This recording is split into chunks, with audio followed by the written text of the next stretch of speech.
दोस्तों, स्वागत है आपका हमारे YouTube channel GS by Manish उत्तम में। तो देखिए, चर्चा चल रही थी भारत के वायसरायों की, और हमने जो है पिछले वीडियो में चर्चा की थी भारत के प्रथम वायसराय लॉर्ड कैनिंग की, जो 1858 के भारत शासन अधिनियम के तहत जो है भारत के प्रथम वायसराय बनाए गए थे। और कैनिंग के बाद जो है हमने चर्चा की थी दूसरे वायसराय की, जिनका नाम था सर जॉन लॉरेंस। और सर जॉन लॉरेंस के बाद जो है फिर हमने चर्चा की थी भारत के अगले वायसराय लॉर्ड मेयो की, जिनका टाइम था 1869 से 1872 तक। फिर इसके बाद हमने भारत के अगले वायसराय की चर्चा की थी, वो थे लॉर्ड नॉर्थ ब्रुक, जिनका टाइम था 1872 से 1876 तक। ठीक है। और आज के वीडियो में हम चर्चा करेंगे उनके आगे के वायसराय की, और वो है लॉर्ड लिटन। और लॉर्ड लिटन का टाइम है 1876 से लेकर के 1880 ईस्वी तक। ठीक है। तो अगले भारत के वायसराय लॉर्ड लिटन की चर्चा कर लेते हैं। तो देखिए, लॉर्ड लिटन के बारे में कहा जाता है कि लॉर्ड लिटन एक अच्छे कवि थे, एक उपन्यासकार थे और लेखक थे। ठीक है, कवि, उपन्यासकार और लेखक थे। इसलिए इन्हें साहित्य में जो है किस नाम से जाना जाता है? इन्हें साहित्य में ओवन मेरेडिथ के नाम से जाना जाता है।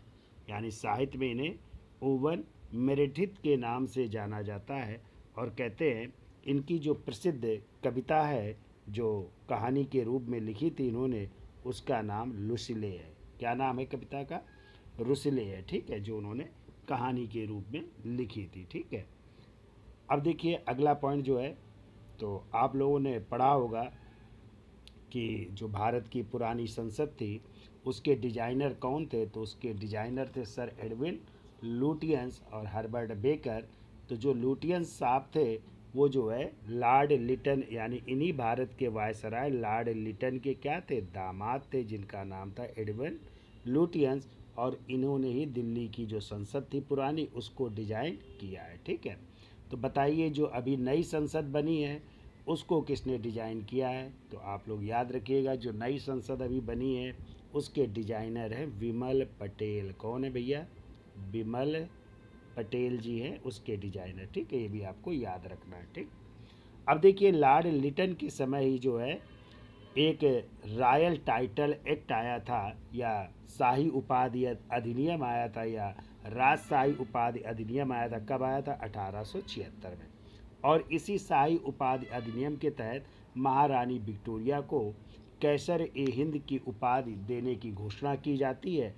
और इसके लिए फिर जो है 1 जनवरी 1877 को प्रथम दिल्ली दरबार का आयोजन किया जाता है। तो यदि आ जाए कि प्रथम दिल्ली दरबार का आयोजन कब हुआ था, तो आप लोग ध्यान रखिएगा, प्रथम दिल्ली दरबार का आयोजन किया गया था जो है 1 जनवरी 1877 को। और उस समय भारत की सम्राज्ञी जो है महारानी विक्टोरिया थी, जिनको कौन सी उपाधि दी जा रही? कैसर ए हिंद की उपाधि दी जा रही है। ठीक है। और कहते हैं इस दिल्ली दरबार में कहा जाता है कि बड़ा पैसा खर्च किया था लॉर्ड लिटन ने। तो इसकी तुलना जो है रोम के एक शासक थे नीरो से की जाती है, कि जो है नीरो बंसी बजा रहा था और रोम क्या हो रहा था? जल रहा था। ठीक है।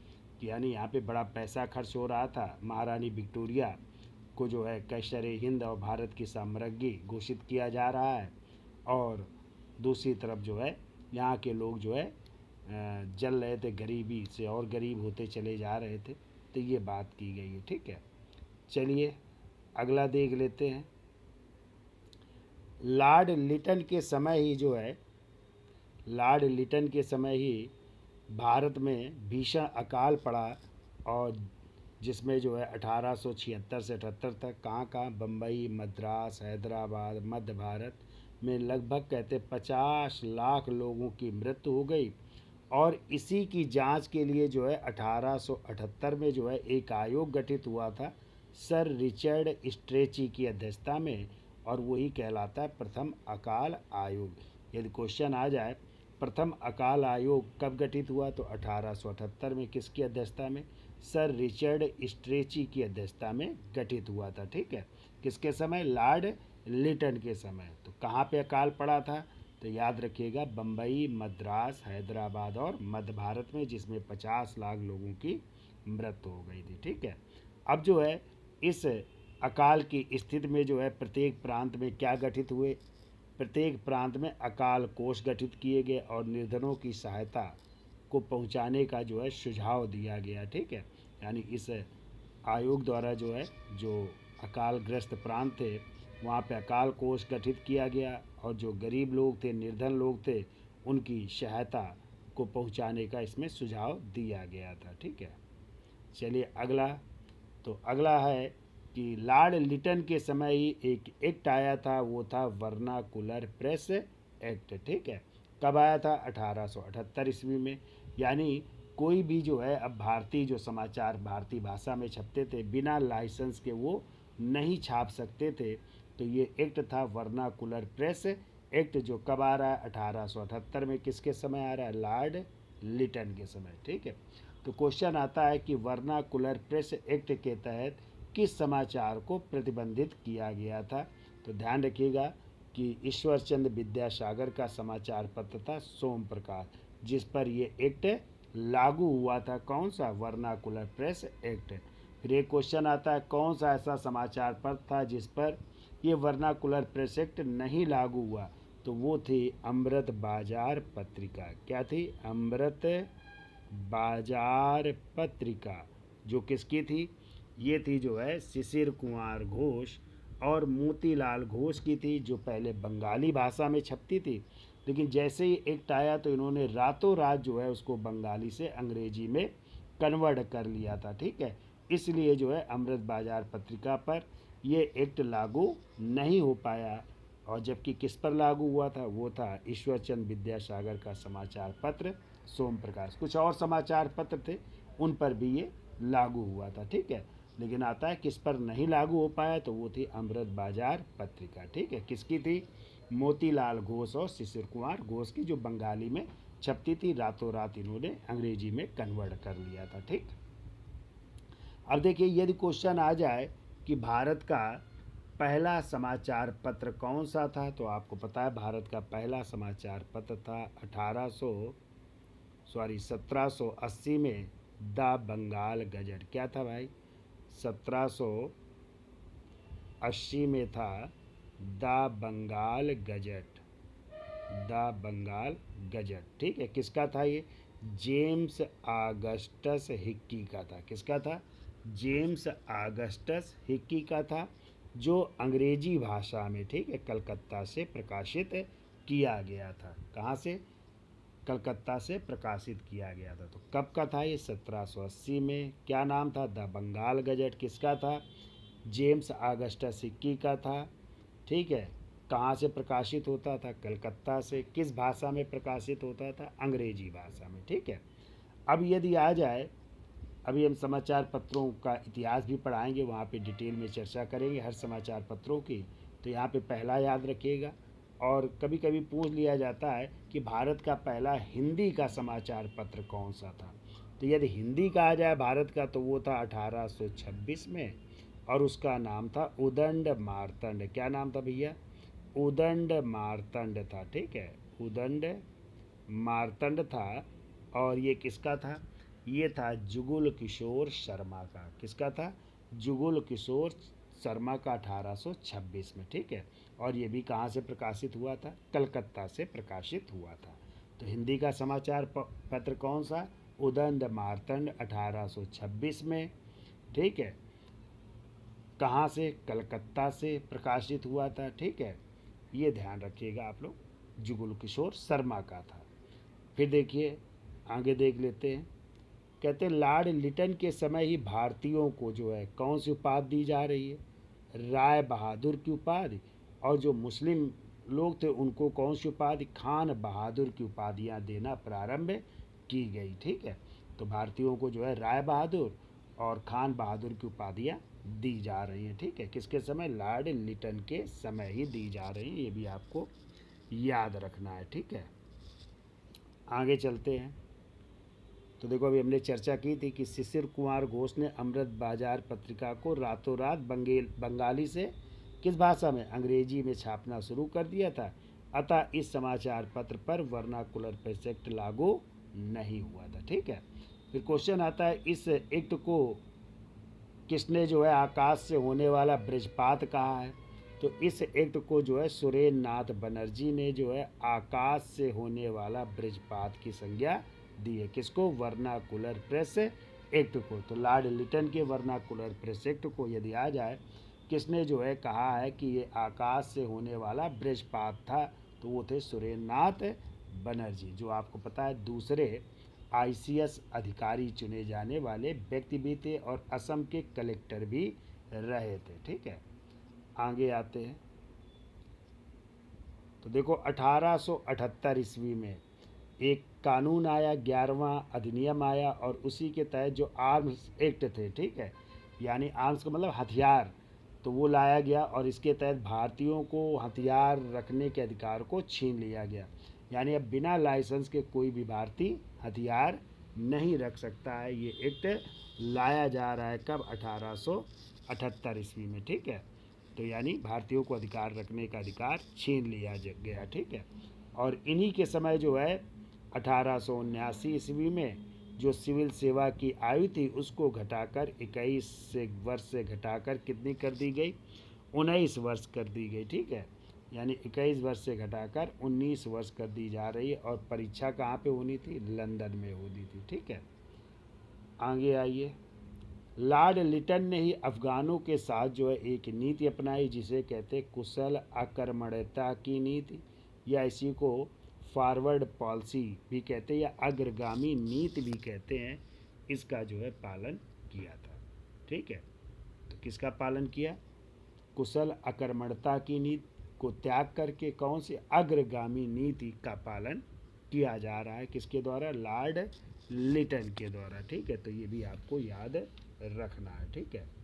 अब देखिए इसके बाद जो है अगले जो है भारत के वायसराय बनते जिनका नाम है लॉर्ड रिपन नाम है। ठीक है। तो अगले भारत के वायसराय बन करके आ रहे हैं लॉर्ड रिपन, और लॉर्ड रिपन का टाइम है 1880 से लेकर के 1884 ईस्वी। ठीक है। तो देखिए लॉर्ड रिपन के बारे में क्या क्या घटनाएं उनकी चर्चा कर लेते हैं। तो देखो 1852 में इनकी एक पुस्तक थी जिसका नाम था इस युग का कर्तव्य, the duty of the age. ठीक है। जो प्रकाशित हुई थी। क्वेश्चन कई बार आया है कि इस युग का कर्तव्य किस वायसराय की पुस्तक है? तो आप लोग बता सकते हैं लॉर्ड रिपन की ये पुस्तक है। ठीक है। अब देखो इनके बारे में जो है फ्लोरेंस नाइटिंगेल ने जो है रिपन को क्या कहा है? रिपन को भारत का उद्धारक कहा है और उनके शासनकाल को भारत में स्वर्ण युग का आरंभ कहा है। ठीक है। कि उनका जो शासनकाल था वो भारत में क्या था? स्वर्ण युग का आरंभ माना जाता है। ठीक है। आगे आइए। पंडित मदन मोहन मालवीय ने कांग्रेस के 1909 के लाहौर अधिवेशन में भी रिपन को जो है क्या कहा था? सर्वाधिक लोकप्रिय वायसराय कहा था। यानी पंडित मदन मोहन मालवीय जी ने कांग्रेस के 1909 के लाहौर अधिवेशन में रिपन जी को सर्वाधिक लोकप्रिय वायसराय कहा है। ठीक है। ये भी आपको ध्यान रखना है। अब देखिए इन्हीं लॉर्ड रिपन के समय यदि आ जाए प्रथम नियमित जनगणना या प्रथम दशकीय जनगणना किसके समय हुई थी? तो वो हुई थी लॉर्ड रिपन के समय ही। ठीक है। तो देखो लॉर्ड रिपन के समय ही प्रथम या नियमित या दशकीय जनगणना कब हुई? 1881 में हुई थी। ठीक है। और हमने आपको पीछे पढ़ाया था यदि आ जाए प्रथम जनगणना कब हुई? तो 1872 में हुई थी। किसके समय हुई थी 1872 में? तो लॉर्ड मेयो के समय। ठीक है। लॉर्ड मेयो के समय जो है प्रथम जनगणना हुई थी। लेकिन नियमित या दशकीय जनगणना हो जाए तो लॉर्ड रिपन के समय कब हुई? 1881 में हुई थी। ये आपको याद रखना है। ठीक है। और आ जाए 1800 जब 81 में हुई तो जनगणना आयुक्त कौन थे? तो डब्ल्यू प्लोडन थे। कौन थे? डब्ल्यू प्लोडन। फिर 1891 में कौन थे? तो ए बेंस थे। 1901 में कौन थे? रिजिले थे। 1911 में कौन थे? ए गेट थे। 1921 में कौन थे? टी मार्टिन थे। 31 में आ जाए तो ह्यूटन थे। 41 में आ जाए तो एम ईट थे। 51 में आ जाए यानी स्वतंत्रता के बाद तो गोपाल स्वामी थे। और 2011 में आपको पता है कि सी चंद्र मौली थे जो है जनगणना आयुक्त, ठीक है। तो क्वेश्चन आता है कि जो 2011 की जनगणना है वो भारत के किस क्रम की जनगणना थी, तो 15वें क्रम की जनगणना थी। और स्वतंत्र भारत की पूछी जाए तो 7वें क्रम की जनगणना थी, यानी 7वें स्वतंत्र भारत की 7वीं जनगणना। और वैसे पूछा जाए तो भारत की 15वीं जनगणना थी 2011 वाली, ठीक है। आगे चलते हैं। अब देखो, लॉर्ड रिपन द्वारा ही 1882 में स्थानीय स्वशासन की शुरुआत की गई, ठीक है। और इसीलिए लॉर्ड रिपन को बहुत पूछा जाता है स्थानीय स्वशासन का जन्मदाता किसे माना जाता है, तो किसे माना जाता है, लॉर्ड रिपन को स्थानीय स्वशासन का जन्मदाता माना जाता है। और कहते हैं यह स्वशासन जो है 3 इकाइयों में, और 3 इकाइयाँ कौन सी थी, एक तो तालुका बोर्ड था। तालुका बोर्ड का मतलब होता है ग्रामीण बोर्ड है, यानी ग्राम की व्यवस्था, ठीक है। तो ग्रामीण बोर्ड का गठन किया गया। दूसरा था म्यूनिसिपल बोर्ड और तीसरा था जिला बोर्ड, यानी इन 3 भागों में डिवाइड किया गया किसको, स्थानीय स्वशासन को 3 भागों में डिवाइड किया जा रहा है। ये भी आपको याद रखना है, ठीक है। आगे चलते हैं। अब देखो, इन्हीं के समय जो है लॉर्ड रिपन के समय 1881 में प्रथम कारखाना अधिनियम आया था, ठीक है। यानी प्रथम फैक्ट्री एक्ट आया था 1881 में। और इसी एक्ट के तहत जो है 7 से 12 वर्ष तक के जो कम आयु के बच्चे थे उनके कार्य करने के घंटे को निश्चित कर दिया गया। और कितने घंटे निर्धारित किया गया, 9 घंटे जो है निर्धारित किया गया कार्य करना, ठीक है। फिर देखो, 1882 में ही सर विलियम हंटर की अध्यक्षता में एक शिक्षा आयोग का गठन किया गया था। और इसका उद्देश्य था, जो 1854 में वुड डिस्पैच आया था, तो उसके जो है शिक्षा के सुधारों का मूल्यांकन करना, ठीक है, ये इसका कार्य था। और कहते हैं इसी हंटर कमीशन ने किस शिक्षा को सर्वाधिक जोर दिया, प्राथमिक शिक्षा को सर्वाधिक जोर दिया। और प्राथमिक शिक्षा के साथ साथ जो है उन्होंने माध्यमिक शिक्षा पर भी ध्यान देने का सुझाव दे रहे हैं, ठीक है। लेकिन सर्वाधिक जोर आ जाए किस पर दिया गया, प्राथमिक शिक्षा पर, और इसके अलावा माध्यमिक शिक्षा पर भी जोर दिया गया, ठीक है। तो आप लोगों ने पढ़ा था ना वुड डिस्पैच 1854, और इसी वुड डिस्पैच की सिफारिश पर भारत में 3 विश्वविद्यालय स्थापित किए गए थे। कब, 1857 में। कहाँ कहाँ, कलकत्ता, बम्बई और मद्रास में। किस विश्वविद्यालय को आधार बनाया गया था, तो लंदन विश्वविद्यालय को आधार बना करके स्थापित किए गए थे, ठीक है। तो ये आ रहा है 82 में हंटर कमीशन, किसकी क्षेत्र से, तो प्राथमिक शिक्षा और माध्यमिक शिक्षा में सुधार को प्रोत्साहन देने के लिए, ठीक है। चलिए आगे चलते हैं। तो देखो, 1881 में ही मैसूर राज्य को जो है उसके जो पुराने शासक थे उसको वापस कर दिया गया। तो यानी जो पुराने शासक का मतलब, यहाँ पे पहले वाडियार वंश था, क्या था, वाडियार वंश था। और वाडियार वंश को समाप्त करके जो है हैदर अली जो है मैसूर का शासक बना था। फिर हैदर अली के बाद जो है उसके पुत्र टीपू बने थे, ठीक है। और फिर 4 आंग मैसूर युद्ध हुए थे, और 1799 में चतुर्थांग मैसूर युद्ध में टीपू मारा जाता है, ठीक है। फिर देखिए और क्या घटनाएं घटित हुई। 1883 में अकाल संहिता, चूँकि अकाल पड़ रहे थे तो अकाल संहिता लागू की जा रही है, तो अकाल संहिता जो है अस्तित्व में आ रही है, ठीक है। इसके अलावा जो है 1883 में जो है एक बिल आ रहा है जिसका नाम है इलबर्ट बिल। कौन सा बिल आ रहा है, इलबर्ट बिल। बहुत पूछा जाता है इलबर्ट बिल विवाद क्या था। तो इलबर्ट बिल विवाद ये था कि इसमें जो है इस बिल के तहत जो है अब जो है जो भारतीय न्यायाधीश थे वो जो है यूरोपियों का यानी अंग्रेज़ों का मुकदमा भी सुन सकते थे, ठीक है, ये अधिकार दिया गया। लेकिन कहते हैं जैसे ये बिल आया तो इसका विरोध हुआ, और यूरोप या अंग्रेज़ों के विरोध के कारण जो है इस बिल को क्या करना पड़ा, वापस लेना पड़ा। और कहते हैं अंग्रेज़ों के इसी विरोध को जो है श्वेत क्रांति की संज्ञा दी गई है। किस क्रांति की संज्ञा दी गई है, श्वेत क्रांति की संज्ञा दी गई है। और इस घटना से जो है अंग्रेज़ों की न्यायप्रियता के प्रति भारतीयों का मोह भंग भी हुआ, कि जो है कि अब भारतीय जो है न्यायाधीश अंग्रेज़ों का मुकदमा नहीं सुनेंगे, तो ये क्या हो गया कि भारतीयों यानी न्यायप्रियता पर ये प्रतिबंध था, ठीक है, कि क्यों नहीं सुन सकते भारतीय न्यायाधीश अंग्रेज़ों के मुकदमे, ठीक है। लेकिन विरोध हुआ, और इसी विरोध को क्या कहा गया, श्वेत क्रांति की संज्ञा दी जाती है, ठीक है। तो यदि आ जाए इल्बर्ट बिल विवाद किसके समय आया, तो लॉर्ड रिपन के समय कब आया? 1883 में आया। क्या था एल्बर्ट बिल? तो इसमें था कि भारतीय जो न्यायाधीश थे, तो भारतीय न्यायाधीश जो है अब यूरोपियों की क्या कर सकते हैं? मुकदमों की सुनवाई कर सकते हैं, यानी उनके मुकदमे की सुनवाई का प्रावधान था। लेकिन यूरोपीय वासियों ने इसका विरोध किया और इसी विरोध को श्वेत क्रांति की संज्ञा दी जाती है। ठीक है, चलिए आगे चलते हैं। अब देखो, लॉर्ड लिटन के समय नमक कर बढ़ाया गया था। तो कहते हैं जो नमक कर बढ़ाया गया था लॉर्ड लिटन के समय, उस कर को जो है लॉर्ड रिपन ने क्या कर दिया? कम कर दिया, यानी उस नमक कर को कम कर दिया गया। ठीक है, और कहते हैं 1882 में मिस्र पर अधिकार के लिए भारत से एक सेना भेजी गई थी और उस सेना का खर्च भी किस पर डाला गया? भारतीयों पर डाला गया। ठीक है, कि जो सेना जाएगी भारत से मिस्र पर, उसका खर्च भी जो है कौन देगा? भारतीय ही देंगे, या भारतीयों द्वारा ही दिया जाएगा, उनसे टैक्स लेकर के उनका जो है खर्च जो है किया जाएगा। तो रिपन ने जो है इसका क्या किया था? विरोध किया था कि नहीं, ऐसा नहीं होना चाहिए। परंतु उसके असफल रहने पर जो है उसने क्या किया? समय से पहले ही त्याग पत्र दे दिया 1884 में और वापस चला जाता है।